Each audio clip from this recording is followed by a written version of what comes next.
अगर आप भी चाहते हैं JM के म्यूजिक का ऑडियो वीडियो सबसे पहले आप तक पहुंचे, तो हमारे चैनल को सब्सक्राइब करें और साथ ही बेल आइकन के घंटी को दबाना ना भूलें।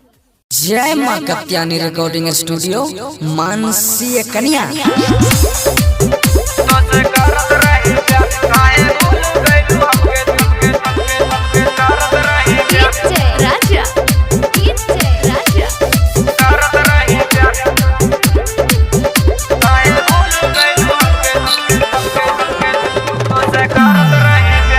काहे हो कर जा हमसे दूर तू हो गई, काहे दिलू दर्द दिल में कसूर का भइल।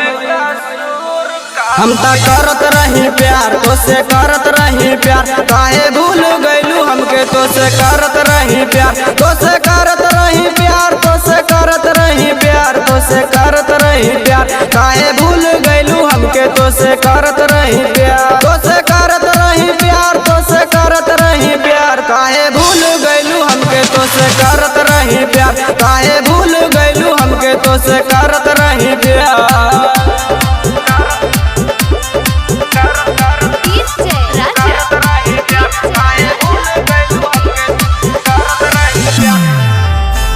काहे कहत रहलू तो के भूल नहीं पाई, काहे दिलू एक पल में दिल के तर पाई। हमके दिलू तू जखम, काहे दिलू तू जखम, लागत कि तोरा बिना जीना पाई बहुत सनम, जीना पाई बहुत सनम, जीना पाई बहुत सनम, जीना पाई बहुत सनम, लागत कि तोरा बिना जीना पाई बहुत सनम, जीना पाई बहुत सनम, जीना पाई बहुत सनम, लागत कि तोरा बिना जीना पाई बहुत सनम, लागत कि तोरा बिना जीना पाई बहुत सनम।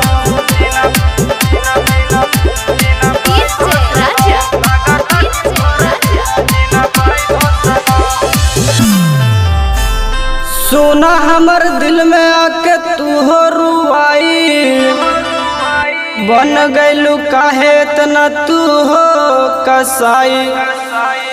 देदा हमके तू जहर, देदा हमके तू जहर, खाके मर जाई वक्त जीना पाई बहुत सनम, जीना पाई बहुत सनम, जीना पाई बहुत सनम, जीना पाई बहुत सनम, खाके मर जाई वक्त जीना पाई बहुत सनम, जीना पाई बहुत सनम, जीना पाई बहुत सनम, जीना पाई बहुत सनम, खाके मर जाई वक्त जीना पाई बहुत सनम, खाके मर जाई वक्त जीना पाई बहुत सनम। जय माँ कत्यानी रिकॉर्डिंग स्टूडियो मानसी कन्या।